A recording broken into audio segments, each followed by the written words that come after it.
Boa tarde a todos que nos acompanham. Sejam bem-vindos a mais um call de resultados do Grupo Eternit. Trataremos do quarto trimestre de 2023. Para a apresentação de hoje, contaremos com a presença do Paulo Andrade, CEO do Grupo Eternit, e do Vitor Malman, diretor financeiro e de relações com investidores. Antes de darmos início à nossa apresentação, é importante passar algumas informações para vocês. Nossa apresentação terá duração de aproximadamente 1 hora. Vamos estar dedicando aí cerca de 30 a 40 minutos para a sessão de perguntas e respostas. Portanto, caso tenham dúvidas, considerações, podem fazer a pergunta para os nossos executivos através do chat que está disponível nesta plataforma de webcast.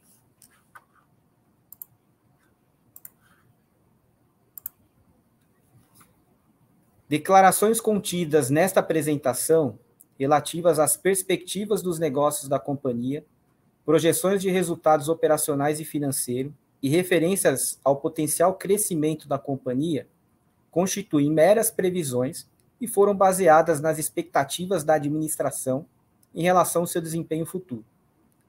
Essas expectativas são altamente dependentes do comportamento do mercado, da situação econômica do Brasil, da indústria e dos mercados internacionais. Portanto, estão sujeitas a mudanças. A Eternit não pode dar qualquer certeza quanto à realização das expectativas apresentadas. Passo agora a palavra para o Vitor para dar início à nossa apresentação de resultados do quarto trimestre. Bom dia a todos. Obrigado por acompanharem a nossa apresentação de resultados.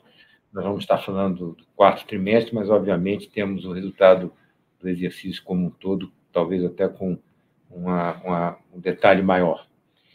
Bem, começando, como sempre, pela nossa conjuntura, em termos de macroeconomia, né, o país terminou o ano com um cenário positivo, né, uma Selic em queda, com perspectiva de continuada dessa queda, o IPCA sob controle, o PIB em 2,9%. Entretanto, em dezembro, nós observamos aí alguns sinais contrários, como o aumento do IPCA de alimentos e bebidas de 2% em dezembro e uma ligeira queda no índice de confiança do consumidor. O IPCA de alimentos e bebidas é bastante relevante para nosso cliente final, visto que o nosso produto é muito dependente de renda disponível nas famílias, né? E o IPCA de alimentos e bebidas mede aí a inflação nesse primeiro índice de necessidade para as famílias. Se nós avaliarmos a evolução da indústria de materiais de construção, e nós usamos, como sempre, esse indicador da Abramat, o que a gente observou é que 2023 acumulou um recuo de 2% no faturamento deflacionado. Segundo ano, né, em 2022, temos registrado uma queda de 6,9%. Entretanto, a Abramat está otimista e projeta para 2024 um crescimento de 2%, fortemente baseado em ações do próprio governo, no sentido de fortalecer o Minha Casa Minha Vida, no sentido de Desenrola Brasil e outros programas, inclusive, né, o cenário de queda da taxa de juros, que continua em cerca de 0,5 ponto percentual a cada reunião do Copom. Esse indicador é um indicador do setor como um todo de materiais de construção. Nós estamos trazendo agora um indicador mais específico para nós. O Sindicato Nacional da Indústria de Cimento publica informações sobre a venda de cimento para o segmento de fibrocimento, ou seja, quanto a nossa indústria consome anualmente. Esse indicador ele tem um tempo de defasagem, então, no final do ano, eles apresentam o valor do primeiro semestre, mas a gente fizemos uma estimativa com base nesse primeiro semestre, no que deverá ser o volume de vendas em 2023. E isso é fundamental porque as empresas não trabalham com estoque de cimento, então nós estamos falando diretamente no consumo de cimento para a produção de fibrocimento. o que nós observamos, e aí nesse gráfico fica bem claro como 2021 se destaca nessa série, né, que vai de 2019 a 2023, e a gente observa uma estimativa de uma queda em 2023 de 6% nas vendas de cimento para o nosso segmento.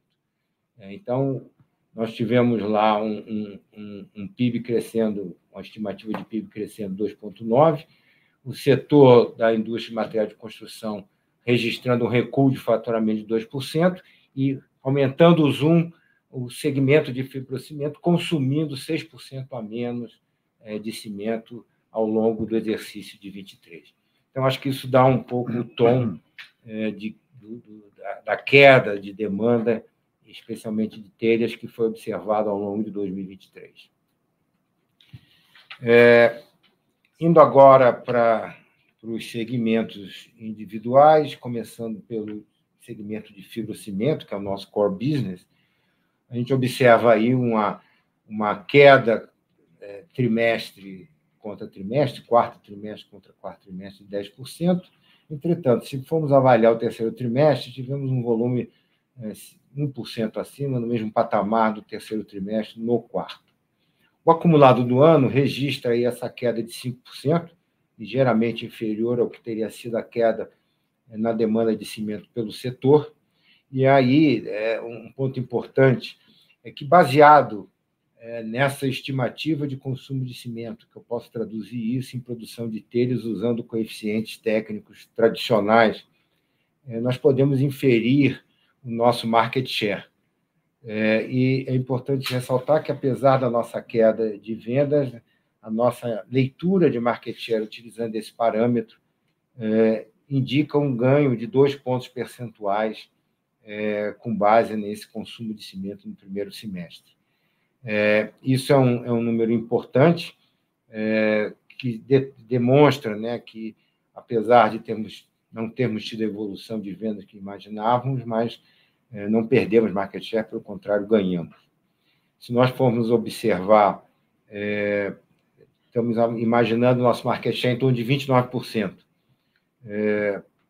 Teremos saído de 2019, que foi aquele período de início da recuperação do nosso ciclo produtivo, após a substituição do crisotilo no processo produtivo. Nós saímos aí em torno de 23% em 2019, usando o mesmo indicador, e teríamos agora 29%. Então, vimos acumulando o market share nesse período. E, curiosamente, 2021, que foi o ano de maior venda, nós tivemos nosso menor market share por uma razão simples. Nós estávamos no limite de capacidade. E esse fato foi o fato que foi o trigger, digamos assim, para que a empresa investisse em capacidade. Justamente porque, em 2021, ficamos limitados pela capacidade. E esse programa de investimento que se encerra, está se concluindo nesse ano, como eu vou falar mais adiante, visou justamente não ficar numa situação de perder market share por falta de capacidade de produção. Quando nós vamos para as vendas dos sistemas construtivos, e aí nós estamos falando de placa cimentícia e painéis, nós tivemos aí um crescimento trimestre contra trimestre, né? O quarto de 22 contra 23, desculpa, o inverso, 23 contra 22, um crescimento expressivo de 33%, e no ano um crescimento de 18%. Importante ressaltar que 2023 é o terceiro ano consecutivo de crescimento, que acumula nesses 3 anos um crescimento médio anual de 33%, coincidentemente o mesmo número do trimestral. Mas é um segmento que vem crescendo. Esse segmento está associado a um processo de industrialização da construção civil no país, né? Transformando o que é hoje um canteiro de obras, que é uma fábrica, né? Você faz a argamassa, você põe tijolo a tijolo, num site de montadora, né? Onde você trará tudo pronto e fará a montagem. Então, é um segmento que, para nós, ainda tem um volume, digamos, acanhado frente às vendas de telhas, mas temos uma perspectiva muito positiva nesse segmento. Inclusive porque a própria reforma tributária, com um regime de crédito e débito de impostos para o setor de construção civil, também é um facilitador para que essa industrialização avance com uma velocidade maior. Chegando na nossa margem bruta, nós tivemos aí um recuo da margem de 25% em 22% para 19%. O principal fator aqui diz respeito a esse investimento que fizemos em aumento de capacidade. Especificamente, 23 foi um ano onde nós operamos a Confibra o ano inteiro, então nós tivemos um aumento de capacidade de desgargalamento em Goiânia e Rio de Janeiro, adquirimos uma nova fábrica, que representava cerca de 20% do nosso parque, e uma nova estrutura de custos, e vendemos praticamente a mesma coisa, na verdade, 5% abaixo.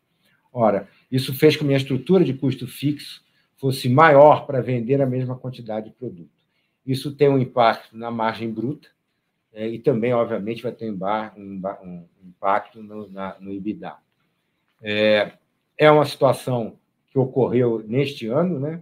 Esse recuo nas vendas, mas eu diria que, pegando até a experiência de 21, nós estamos preparados para capturar movimentos de mercado até de uma posição melhor do que estávamos lá em 2021.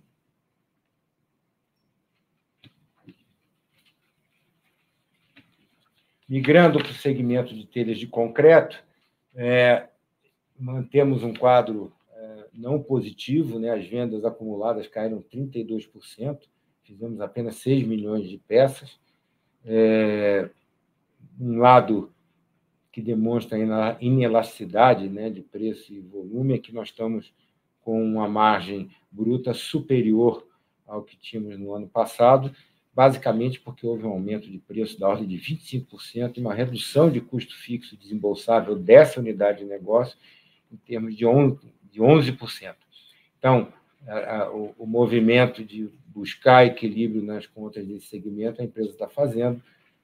A queda de vendas está muito associada a tendências arquitetônicas, vamos falar assim, né? A tendência de casas com telhado aparente, vis-à-vis casas modernas, onde nós chamamos de platibanda. Então, é um cenário que a gente ainda não conseguiu reverter essa queda de volume. Em termos de crisotila, nós tivemos aí uma queda de vendas no ano, eu vou resumir no ano, de 3%, porque eu englobo os dois fatores principais.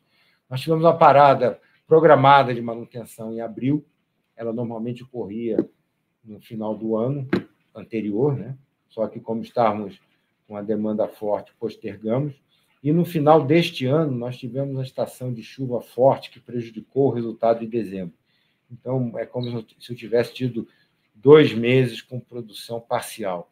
Isso, então, resultou nesse recuo de cerca de 5 mil toneladas, que nós não conseguimos recompor, considerando esses dois eventos. Ao avaliar a margem bruta, que apresentou um recuo de 48% para 43%, nós temos 2 fatores relevantes a citar. Primeiro, em 2023, foi instituído pelo governo de Goiás uma contribuição ao Fundeinfra, que é um fundo para desenvolvimento de infraestrutura do Estado de Goiás. Isso representou um desembolso da ordem de 7,3 milhões na apuração da receita líquida, né? Vem antes da receita líquida, mas reduziu a disponibilidade de recursos da empresa em 7,3. Da mesma forma, aí pelo lado de custo, a mina, à medida que você vai fazendo a exploração, você tem que ir removendo material que não tem o minério objeto da mineração, que nós chamamos de estéreo, e à medida que você vai explorando, esse volume de terra movimentada vai crescendo. Isso fez com que nós tivéssemos um gasto adicional frente ao que fizemos em 22, para manter a perspectiva da capacidade de produção da mina, cerca de 9,5 milhões de reais. E esses 2 fatores são os principais motivadores do recuo dessa margem bruta.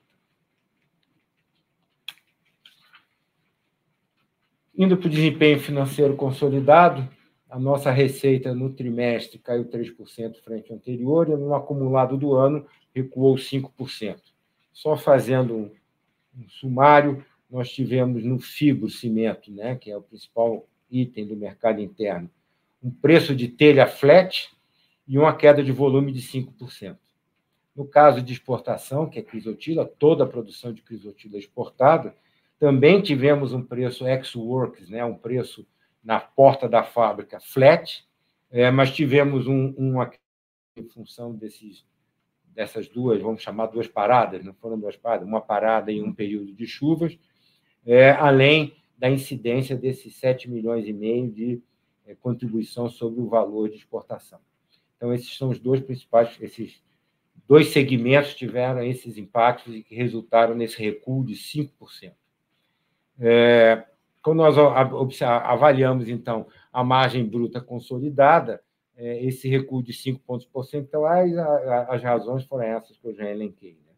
Resumidamente, ociosidade e fibrocimento, em crisotila fundífera e aumento de volume de estéreo. No ano, nosso lucro bruto, o mineral crisotila alcançou 52% e, após um período mais onde havia uma predominância do fibrocimento, as exportações de crisotila tiveram uma participação mais relevante.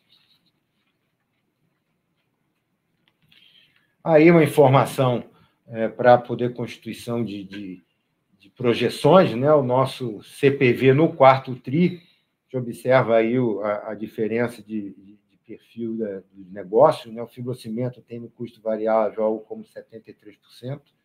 Esse custo fixo, como eu havia comentado, a ociosidade faz com que a parcela de custo fixo fique mais representativa. Se nós fôssemos avaliar o custo fixo desembolsável unitário médio do ano, ele sofreu um crescimento de 26% frente ao ano anterior. Então, isso dá a ideia da maior relevância da estrutura de custos fixos. Ocorre uma desalavancagem operacional, de fato. Em termos de crisotila, o custo variável totaliza 42%, basicamente energia, seja elétrica, seja combustível e embalagem. Em telhas de concreto, também uma participação grande de custo fixo, no total de 51%.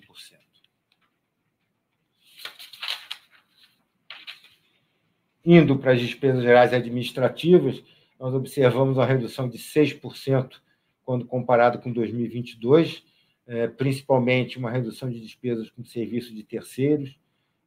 Também tivemos a reversão de provisão constituída para benefício pós-emprego a ex-colaboradores. Nós estamos falando aí de planos médicos e pensões vitalícias concedidas a ex-trabalhadores associados à operação de crisotila.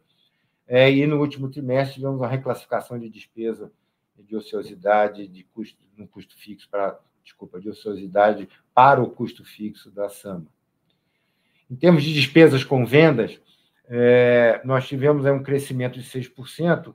O principal fator, eu diria que foi o PDD, ou PSLD, que é o novo nome, de 7,8 milhões, registrado ainda no segundo trimestre do ano. Se os senhores acompanham a companhia, devem se recordar que foi bastante atípico e que representou a totalidade do aumento.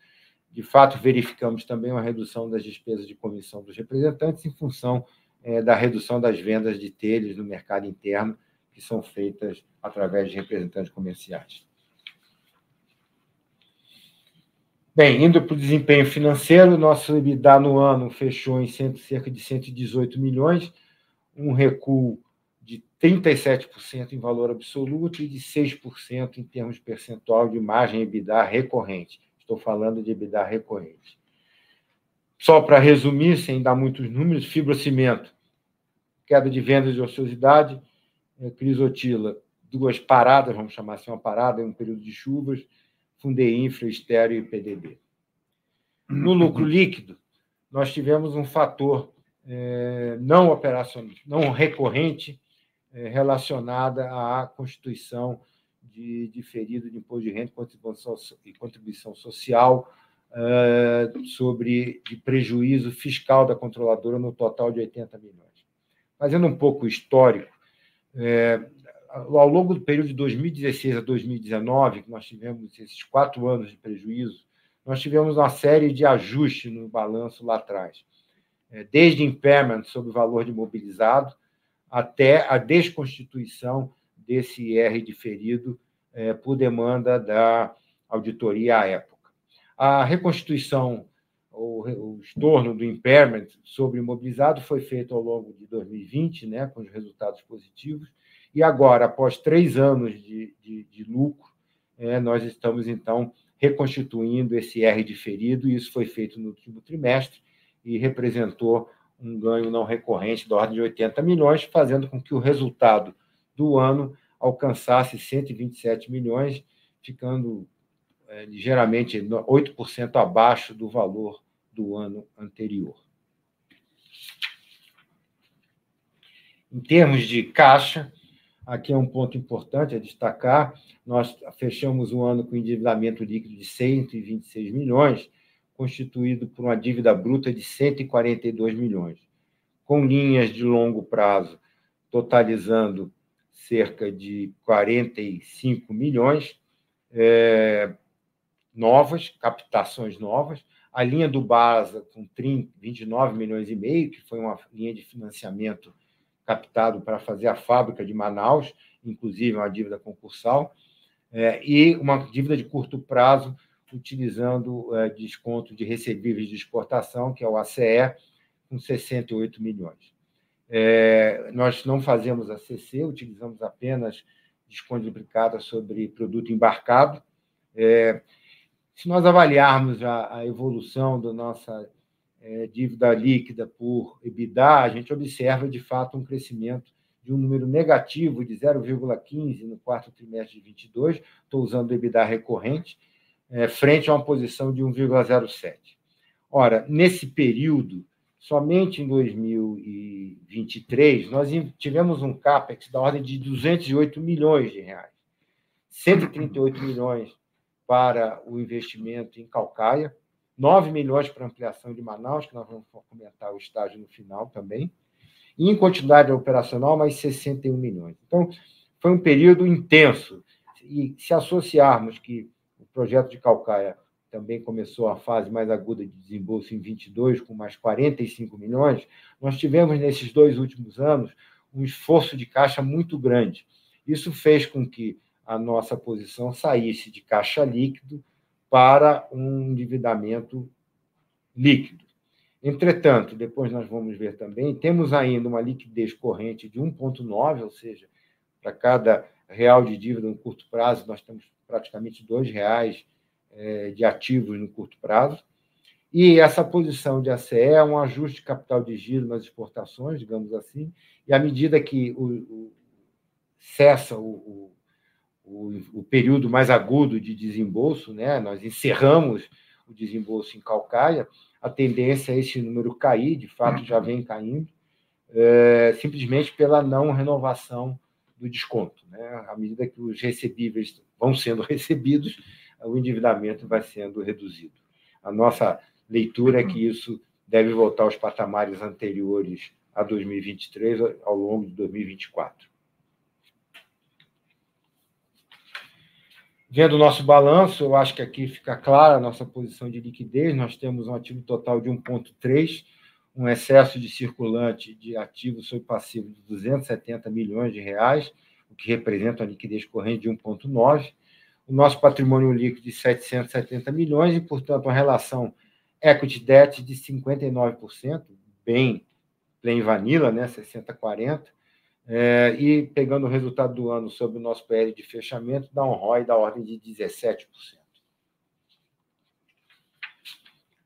Indo para a recuperação judicial, a nossa dívida concursal hoje, sinalizada de 38 milhões e meio, na verdade é em torno de 34.300, porque nós temos cerca de 4 milhões e 200 de credores que não compareceram para receber.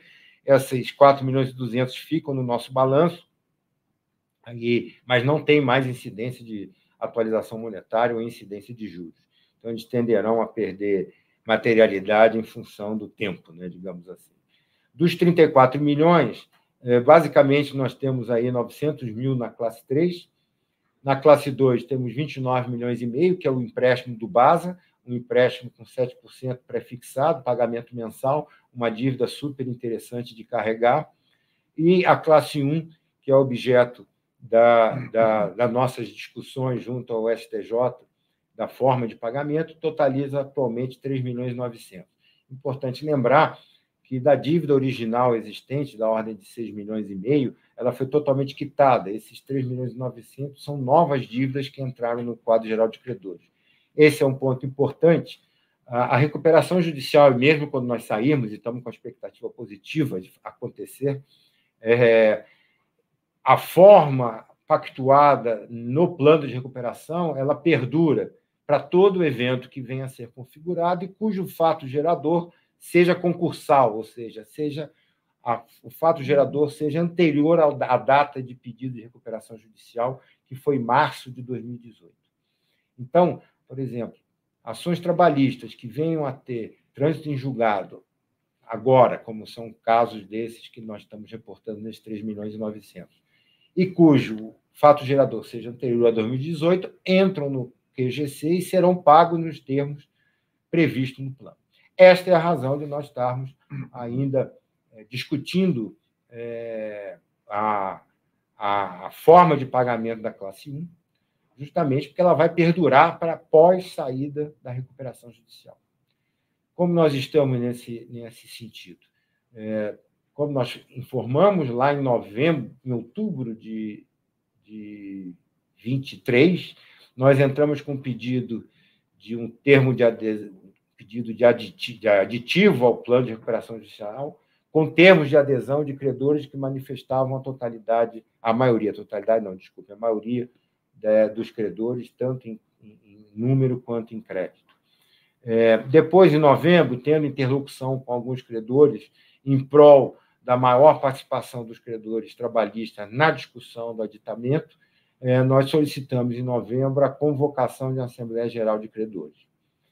No momento, nós estamos aguardando, então, a manifestação do juiz para estabelecer a data desta Assembleia Geral de Credores, na qual nós temos a expectativa de fazer um aditamento, criando uma condição de pagamento mais favorável ao credor classe 1 do que a original, mas sem alterar a estrutura de capital e os recursos da empresa alocados para fazer frente a esses pagamentos do plano como um todo, né? A mesma estrutura que nós tínhamos no plano inicial.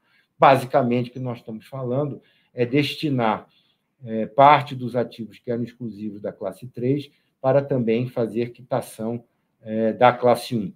Isso porque a dívida da classe 3 ela já foi zerada, esses 800.000 são novos credores, e ainda temos ativos para venda e cujos recursos serão destinados ao pagamento desses credores, e como vai ter um valor que vai sobejar essa dívida, nós estaríamos, na verdade, trazendo credores de classe 1 para a forma de pagamento da classe 3 em condições mais favoráveis em termos de pagamento. Um outro fato importante é que, até então, o resultado da alienação que sobejasse a dívida da classe 1 poderia ser incorporado ao capital de giro da companhia. E, nesse caso, de forma a dar um horizonte mais longo, nós determinamos no nosso plano, né, estamos propondo que esse recurso fique reservado para pagamento desses credores de valores que superem a marca de R$250 mil, que foi o objeto da discussão do modelo original. Mas, resumidamente, estamos com uma expectativa muito positiva de vir fazer essa Assembleia Geral de Credores exclusiva da classe 1 ainda nos primeiros meses desse ano. Bem, falando um pouco dos nossos projetos estratégicos, semana que vem estaremos inaugurando a nossa unidade no Ceará, em Caucaia. É uma nova unidade, a mais moderna do grupo. Acho que nós não inaugurávamos uma unidade nova desde há mais de 50 anos. Em dezembro, já tivemos uma produção assistida que resultou em produto disponibilizado para venda de cerca de 2.000 toneladas. É uma fábrica com conceito de sustentabilidade bem interessante, né? Nós utilizamos nossa célula solar, no caso Eternit Solar, para a utilização de um gerador de energia elétrica que responderá por 25% do consumo da fábrica. Temos um sistema de água de reuso para reduzir o consumo de água, não só da rede, mas também de poços artesianos, que a gente normalmente utiliza. A capacidade dela, ela foi construída, o desembolso já foi totalmente integralizado, esse desembolso de 187 milhões já foi totalmente desembolsado. É um projeto que considera a existência de 2 linhas, nós estamos partindo de uma linha, mas a infraestrutura já contempla 2 linhas, então ela teria uma capacidade de 6.500 toneladas mês e com um custo de duplicação bastante atrativo por já ter sido feito o desembolso agora, nesse momento do Greenfield. A inauguração será feita no dia 6 de março e já teremos iniciado as vendas em janeiro de produtos fabricados lá. Telhas solares, nesse trimestre, o principal fato foi a homologação de novos modelos da telha de concreto, a télula solar, e esses modelos apresentam melhorias de desempenho e também de facilidade de instalação, com conexões mais acessíveis, etc. E, em termos do último projeto estratégico, que é a ampliação da unidade de Manaus, essa ampliação, ela, em termos de complementação da obra, apenas falta o recebimento de equipamentos importados, que devem chegar no primeiro trimestre, obviamente, instalação desses equipamentos.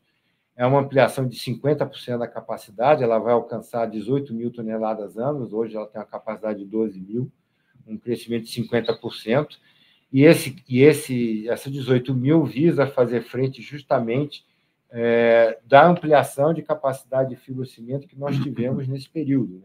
Se nós recapitularmos, tivemos uma ampliação, um debottlenecking das unidades de Goiânia e Rio, que representavam um crescimento de 10% frente à capacidade original, com fibra mais 20%, e agora calcaia, que representaria mais 10% daquela capacidade original. Então, totalizaria 40%, que seria atendido por esse crescimento de 50% de Manaus. Em termos de mercado de capitais, fechamos o exercício com a cotação de 8,51, um volume médio de negociação de 2,2 milhões, um market capital de 526, temos uma base acionária de 24 mil acionistas, 48% de nossas ações estão na mão de pessoas físicas, fechamos o ano com um valor por ação patrimonial de 12,46, então nossa cotação está abaixo do patrimonial, e um lucro por ação de R$ 2,00. Nós vamos ver mais adiante que, em reunião realizada no dia 27 de fevereiro, foi declarado 10 milhões, aproximadamente, em termos de dividendos adicionais ao que já havia sido declarado e relativo ao resultado de 2023. Em termos de eventos subsequentes, a nossa auditoria solicitou que fosse feito esse disclaimer relacionado à mudança da medida introduzida pela medida provisória sobre o crédito fiscal decorrente de subvenção para implantação ou expansão de empreendimentos. São os benefícios fiscais que nós temos no Amazonas, em Manaus, em Goiânia e em Simões Filho, e, a partir do ano que vem, eles não poderão ser excluídos da base de tributação, deverão ser pagos e, posteriormente, gerar um crédito compensado com outro tributo. Então, vai mudar a forma de apuração disso. Isto posto, vamos para o outro evento operacional nosso, foi a contratação do empréstimo do Banco Fibra, uma CCE, no total de 16 milhões e 700, uma operação semelhante à feita anteriormente, no montante de 11,3 milhões. É uma operação bastante interessante, porque ela junta 2 vertentes. Primeiro, com isso, nós completamos um total de compra de 21 caminhões do modelo de 32 toneladas, que são utilizados pela mineradora Sama. Esses caminhões têm... Estou citando o modelo porque são caminhões que têm muita liquidez e, portanto, é um investimento que, numa situação de interrupção, eles teriam mercado para colocação. Esses empréstimos de CCE são ligados a empresas exportadoras. Nós adquirimos o caminhão e financiamos 100%, tendo como única garantia a alienação fiduciária do veículo. Isso se junta, então, com um segundo ponto, a eliminação de aluguel de caminhões, da totalidade dessa classe de caminhões da mineradora. Então, isso vai gerar uma redução de custo fixo, desembolsável da SAMA, e, ao mesmo tempo, pagamos, sob a ótica de saída de caixa, 70% desse valor será pago com créditos de ICMS acumulados na mineradora. Então, é uma operação bastante interessante, porque só a redução de custos já paga os 30% desembolsados. Finalmente, tivemos o anúncio na reunião realizada no dia 20 da incorporação da Confibra à Eternit S.A., né? É previsível isso, a otimização tributária, né? Vai ser incorporada e nós vamos dar início ao processo de incorporação e constituição somente da Eternit S.A. e não de 2 CNPJs. Além do ganho tributário, nós temos uma redução de custos de gestão, de contabilidade e obrigações acessórias que nós temos que colocar, tendo mais CNPJ. E, finalmente, como eu já tinha antecipado, um pagamento de dividendos da ordem de 10 milhões, o que faz uma declaração relacionada ao resultado do ano de cerca de 30 milhões, rivalizando com o ano anterior, que chegamos a cerca de 38 milhões de reais. Isso vai representar R$ 0,16 por ação e será pago ao final do exercício de 24. Ok, era isso que eu tinha a apresentar. Eu vou retornar, vamos agora iniciar a sessão de perguntas e respostas. Nicolas pergunta, com relação ao alongamento das dívidas, poderia dar mais detalhes? Na hipótese de impedimento de comercialização e exploração da crisotila, qual seria o plano de ação? Boa pergunta, eu antecipei um pouco isso, mas para fazer frente ao projeto de Caucaia, o nosso objetivo inicial era a contratação de um financiamento junto ao BNB. Nós tivemos sucesso em ter nossa carta aprovada, nosso pedido aprovado, entretanto, foi aprovado com um pré-requisito, né, um condicionante, que seria a saída da RJ. O que nós fizemos, então, foi buscar outras linhas de financiamento de longo prazo, todas elas têm um prazo entre 4 e 5 anos, de forma a não concentrar uma captação de curto prazo frente a um investimento cujo retorno será de longo prazo. Fizemos o ajuste do diferencial disso com a ACES, mas o importante é que nós não desistimos ainda da captação junto ao BNB, e saindo o empréstimo BNB, essas captações foram tomadas com cláusulas específicas de que não há custo adicional pela liquidação antecipada desse financiamento. Então, a estratégia nossa é buscar a captação do BNB e, com ela, quitar essas dívidas. Em relação ao ACE, como eu disse, é um ajuste de capital de giro. Basicamente, nós deslocamos um montante que estava alocado em capital de giro para fazer a alocação do imobilizado, e, à medida que acabe, como acabou o período de desembolso, eles vão ser naturalmente quitados pelos recebíveis decorrentes da SAMA. Em relação ao plano de ação, é isso que eu comentei. Nós focamos num tipo de equipamento que tem uma enorme liquidez. A última vez que nós avaliamos o preço dos caminhões adquiridos em 23 no mercado, usando tabela FIP, nós tivemos um preço que estava até superior ao preço de aquisição, né? Então, a gente investiu num imobilizado que gera instantaneamente uma redução de custo, e é uma redução considerável. Desembolsamos apenas 30%, então usamos os 70% para fazer frente ao projeto de Caucaia e, ao mesmo tempo, fizemos aproveitamento desse crédito fiscal de ICMS que ficava retido lá na SAMA, já que ela, como exportadora, não tem débito na saída, né? Ela não paga ICMS na saída. Então, foi uma operação que teve otimização tributária, redução de custo fixo, captação para Caucaia e que tem como plano B alienação do bem, caso haja um cenário negativo de interrupção da operação, que entendemos que são bens de alta liquidez. Muitas vezes até, né, nessa linha você tem fila de espera, e não ao contrário. Né? Você consegue ler para mim? Tá. Felipe, boa tarde. Como estão as avaliações por parte de clientes que já estão testando telhas solares? E qual a previsão de ramp-up para esse produto? Obrigado. Então, boa pergunta. Felipe, né? Isso. Felipe, obrigado pela pergunta. A gente começou realmente aprendendo bastante com esse processo. Esse ano de 2023 foi o ano que a gente acabou com grande parte dos defeitos de fabricação. Né? A gente conseguiu realmente chegar num modelo, né, tanto na telha da Tegola, que a gente chama, né, como da Eternit, né, solar, que tem uma confiabilidade muito boa. Né? A gente aprendeu bastante também, porque a gente cobriu, né, como o próprio Vitor nos relatou, o nosso telhado da planta de Calcaia, com telhas da Eternit solar, e a gente conseguiu agora realmente fazer de uma maneira que sem defeitos, né, que já estamos colocando dentro da rede agora para funcionar. Então, a gente já conseguiu elaborar um produto que é confiável, que tem uma garantia similar à dos painéis solares. Ainda temos um desafio, que é a parte de competitividade de custo, né, porque a gente começou comprando volumes muito pequenos, né, de células, de outras matérias-primas, e a gente ainda estava um pouquinho fora do mercado quando a gente concorria com os painéis convencionais. Agora a gente começa a encurtar essa distância. Apesar disso, a gente consegue fazer algumas vendas, porque tem pessoas que dão valor para a estética, né? O nosso produto é um produto muito mais bonito, um produto que você não tem uma aparência ali de um painel, né, que destoa na parte estética do imóvel, né? E a gente consegue fazer vendas, só que ainda a gente tem uma diferença de preço que a gente está tentando encurtar esse gap, né? A gente está nesse esforço para encurtar o gap, estamos conseguindo.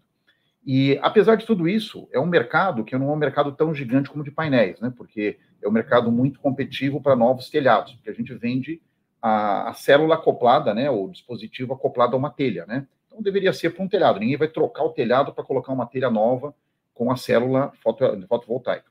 E, então, vira um nicho dentro desse mercado gigantesco. Agora, a gente está desenvolvendo uma solução, né, diferenciada, que são placas, na verdade, né, que a gente monta módulos que podem ser colocados em quaisquer tipos de superfícies, né, superfícies planas, pode ser um telhado, por exemplo, plano, pode ser em cima de uma telha já existente, né, através de uma fixação por cola, ou a gente está vendo outras maneiras de fixação também, e que aí você começa a abranger não só novos telhados, né, onde você coloca fotovoltaico, mas qualquer tipo de imóvel já com telhado existente. Né? Então, a gente está finalizando o teste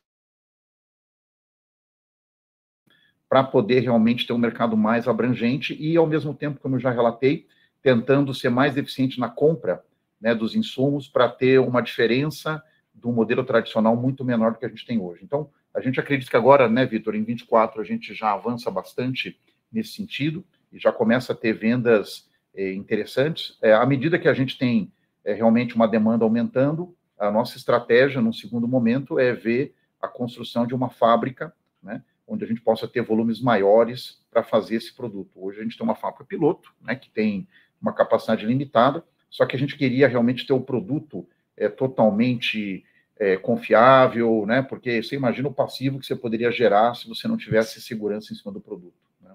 Então agora a gente está muito mais confiante e está na hora agora de começar as vendas, de encurtar o gap de custo e ver como é que a gente faz próximos passos.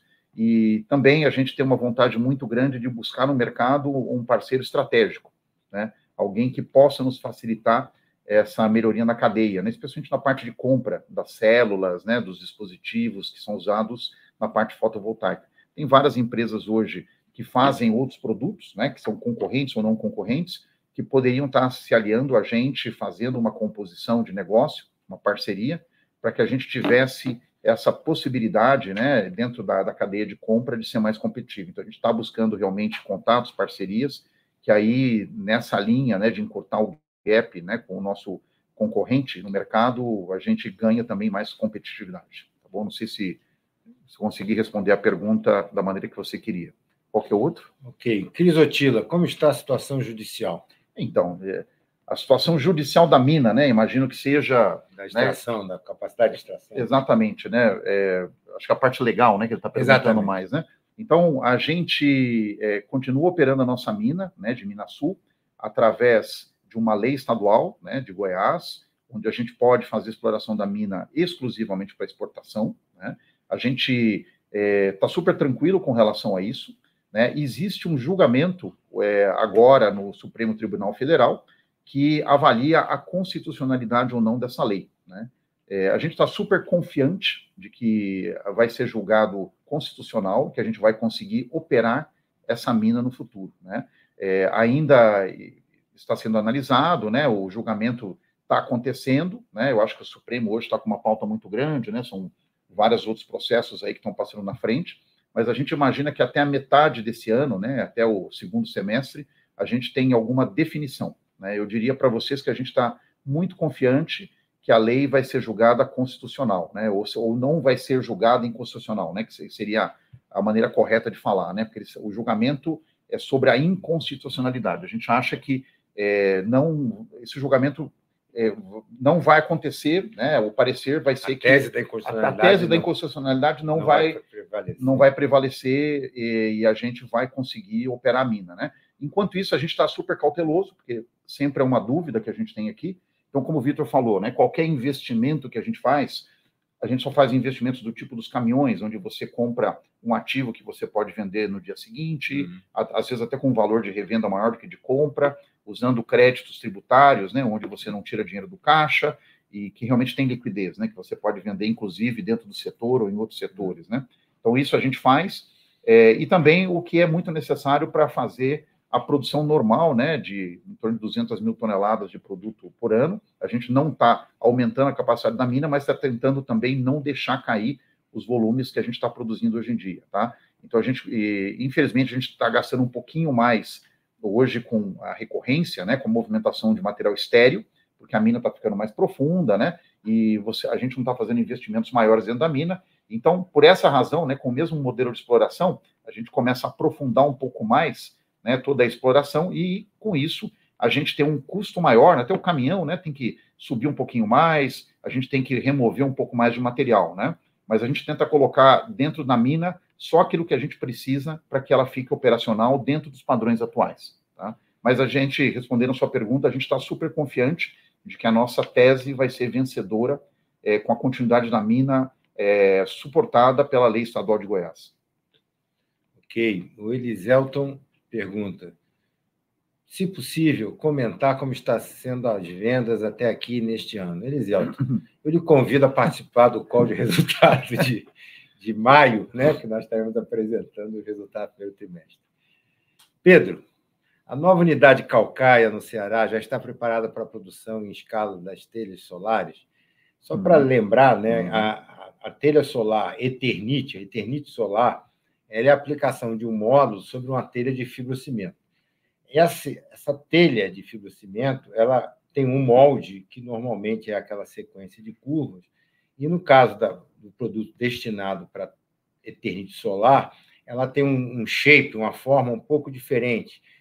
A parte superior das curvas ela é achatada para receber a telha. Então, em tese, todas as nossas fábricas podem produzir telhas solares como montagem, produzir a telha de fibrocimento com esse molde específico, que hoje está sendo concentrado em Colombo, porque o volume não é ainda tão relevante, mas todas as unidades de fibrocimento poderão fazer isso.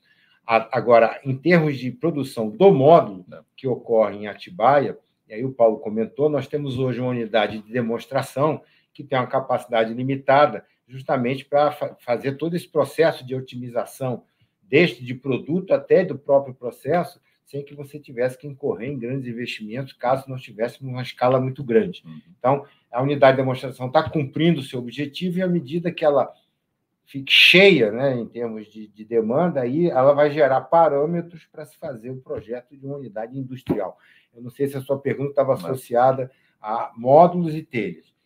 Só em relação à Caucaia, como já foi dito, nós usamos nossa telha no telhado da fábrica como uma forma de dar uma característica de sustentabilidade a essa nossa nova unidade. Mas acho que respondendo assim a pergunta dele também, hoje a fábrica de Caucaia não faz a telha fotovoltaica. Hoje não faz. Mas a ideia é que todas as nossas plantas no Brasil façam um dia, como o Vitor falou, a montagem, né? Porque toda a parte do módulo solar, né, você tem que fazer numa planta especializada, que não tem nada a ver com as nossas fábricas de telha. Então, isso é muito fácil de transportar. Eu ponho em caixas e eu mando num caminhão para qualquer lugar. O que é difícil de transportar é a telha com o módulo em cima. Isso é mais complicado, né? Até por razões logísticas e de custo, né? Você vai transportar um peso muito grande, né? Vai ser um item também muito volumoso. Então, a ideia é o seguinte, num segundo momento, né, quando a gente tiver já uma venda maior, nós vamos estar produzindo centralmente os dispositivos solares, vamos estar mandando em pequenas caixas, e a montagem sobre a telha e a própria produção da telha, a ideia é que a gente faça em cada unidade industrial, não só em Caucaia, né, como em Goiânia, como em Simões Filho, na Bahia, como no interior de São Paulo, também em Hortolândia, né, em todas as nossas plantas pelo Brasil inteiro. Tá? Mas isso é um segundo momento, talvez não para 2024, inclusive. A gente está vendo isso mais quando a gente tiver a fábrica fotovoltaica, né, e numa escala maior. Isso para 25 ou mais para frente. Tá? A telha em si é um substrato, né, que é onde vai ser fixado o módulo. A nossa patente tem a ver com ter um módulo fotovoltaico que opera em condições de temperatura que outros não operam. Esse é o nosso mérito em termos de patente. E esse material pode ser colocado em vários substratos. E como o Paulo comentou, nós estamos desenvolvendo agora um que não precise nem sair fixado, né? Possa ser fixado em superfícies já instaladas, né? Paredes, etc. Bem, Nicolas, com relação aos sistemas construtivos, seria possível ver a empresa investindo no segmento como se fosse core? A modernização do segmento não seria um divisor de águas? Correto, eu acho que eu tentei passar essa mensagem, né? A indústria brasileira, né, de construção civil está avançando nisso, a gente tem vários exemplos de soluções de industrialização da construção civil. Eu posso citar o investimento que o governo do Estado de São Paulo está fazendo para a população que sofreu com a época das chuvas no ano passado, lá em São Sebastião, onde serão feitas casas que são montadas no site, não mais construídas. A gente tem isso como um crescimento, é claro que não é individual, isso tem que permear pelo todo, né? Mas é um setor que a gente está apostando muito. E só para vocês terem uma ideia, nos indicadores da diretoria esse ano, o indicador de EBITDA desse segmento é um deles, de forma para vocês terem uma ideia de como esse setor, esse segmento, a gente está vendo com importância para o crescimento da companhia. Não sei se você quer... Eu acho que é uma grande aposta, né? Eu acho que é um segmento que a gente mais cresce hoje em dia, a gente tem crescido, né? Em números acumulados nos últimos anos, praticamente 30% ao ano, né? Acima de 30% nos últimos 3 anos, né?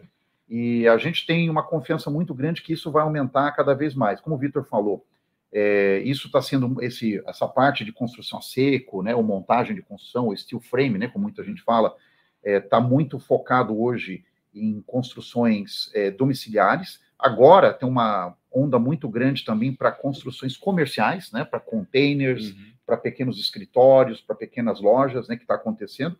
A gente fez até um assessment aqui estratégico para ver como é que a gente entraria nesse mercado de maneira mais forte, né? Se a gente entrasse como um todo, a gente precisaria ter segmentos que hoje a gente não tem na companhia, que é a parte de gesso, a parte de drywall, a parte de metais, né, toda a parte de steel frame, né, que é toda essa parte, né, de estrutura que a gente faz a construção.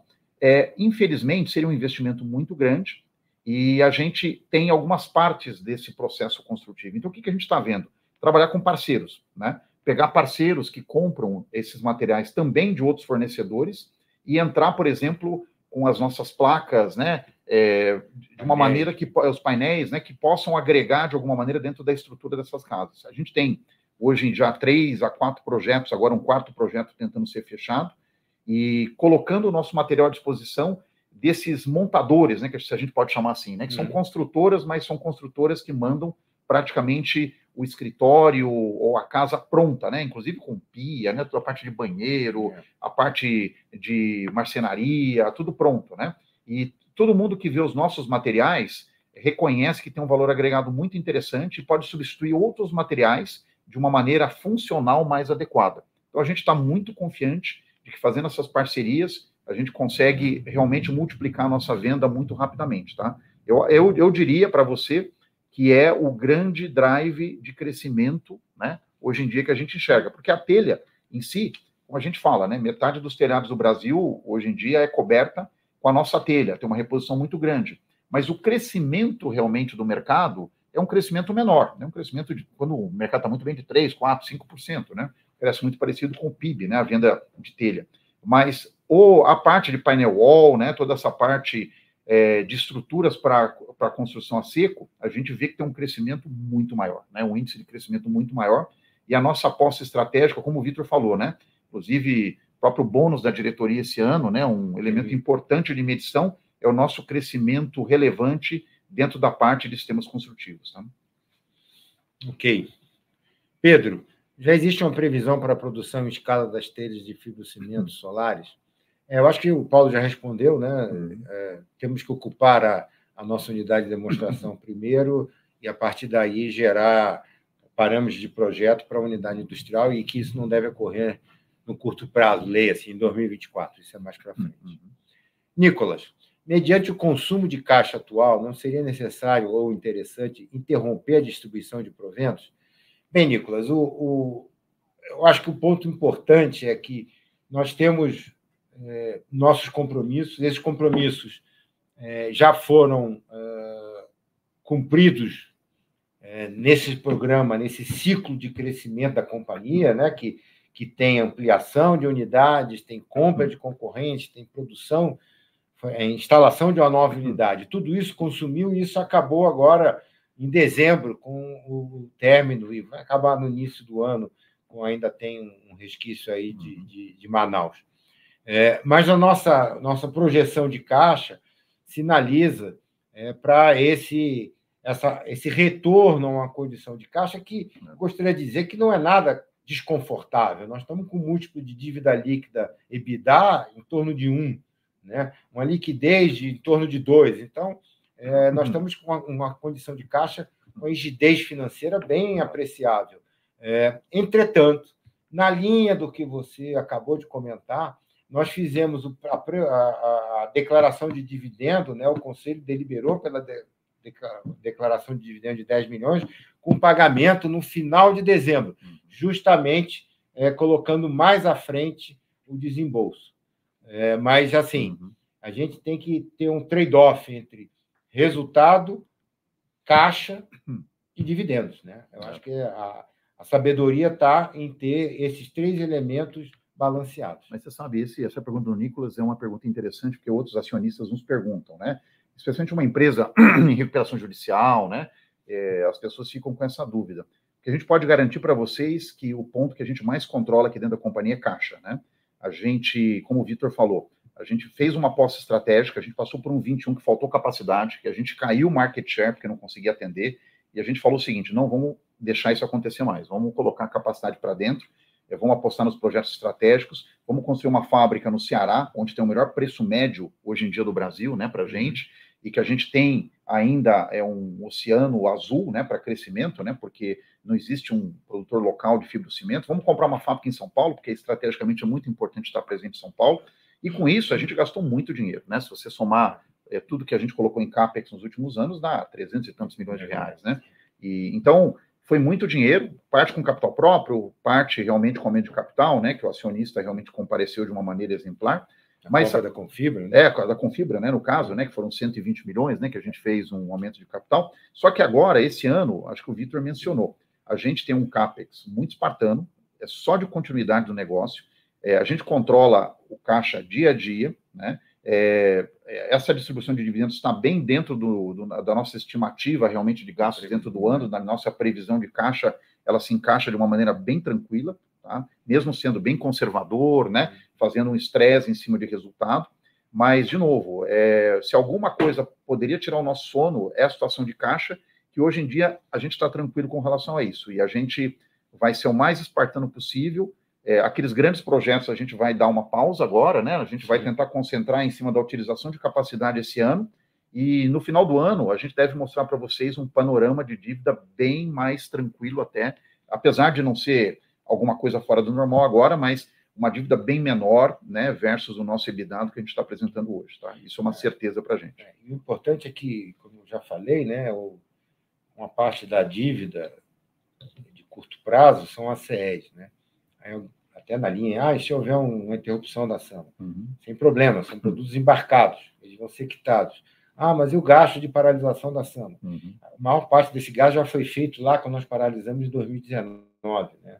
A parte atual está provisionada no balanço, na ordem de 10 milhões de reais para fazer adequação dos taludes, etc., e plantio de vegetação para dar estabilidade às pilhas.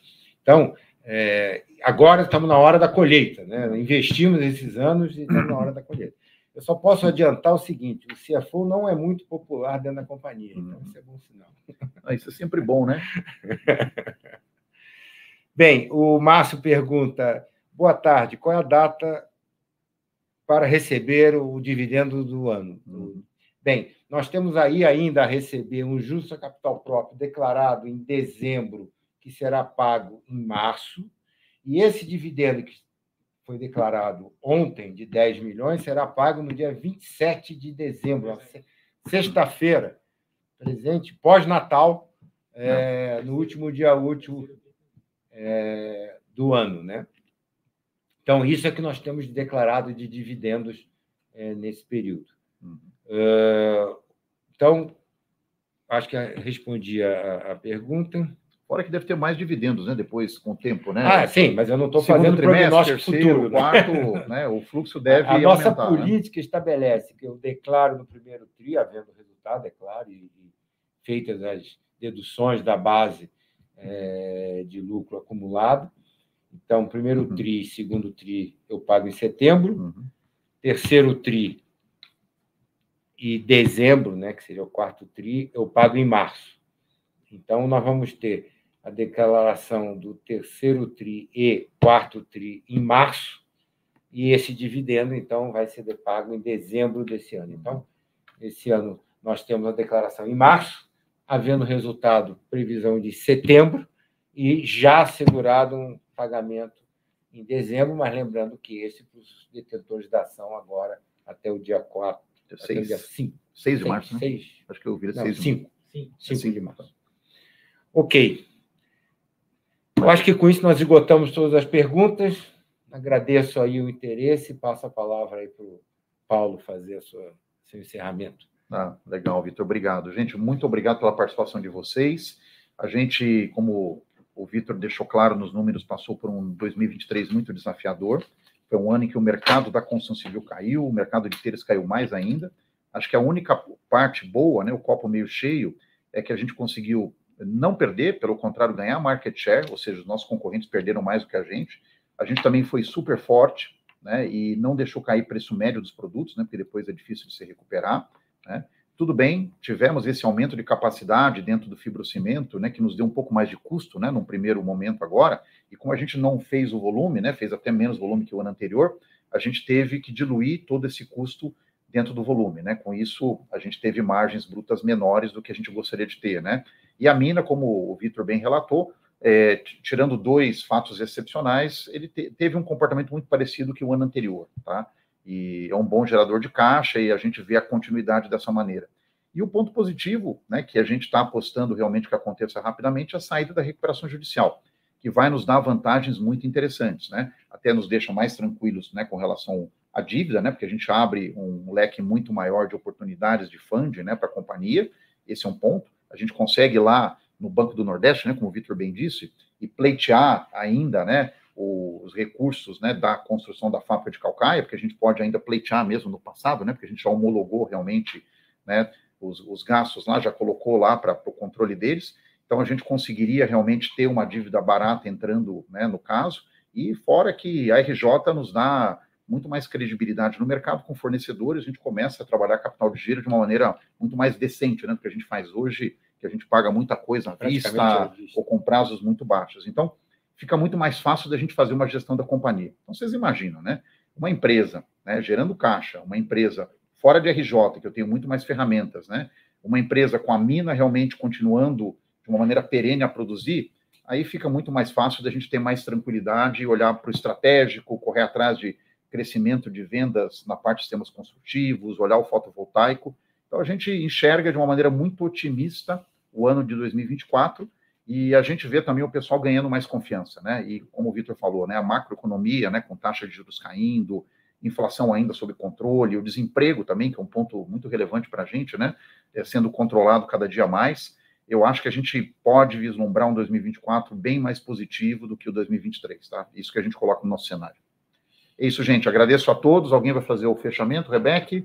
Ou senão eu só me despeço de todos os nossos acionistas. Muito obrigado pela paciência de vocês e vamos fazer de tudo para que na próxima reunião de resultados vocês vejam um primeiro trimestre de 24 bem mais positivo, tá bom? Um abraço a todos. Até a próxima vez aí.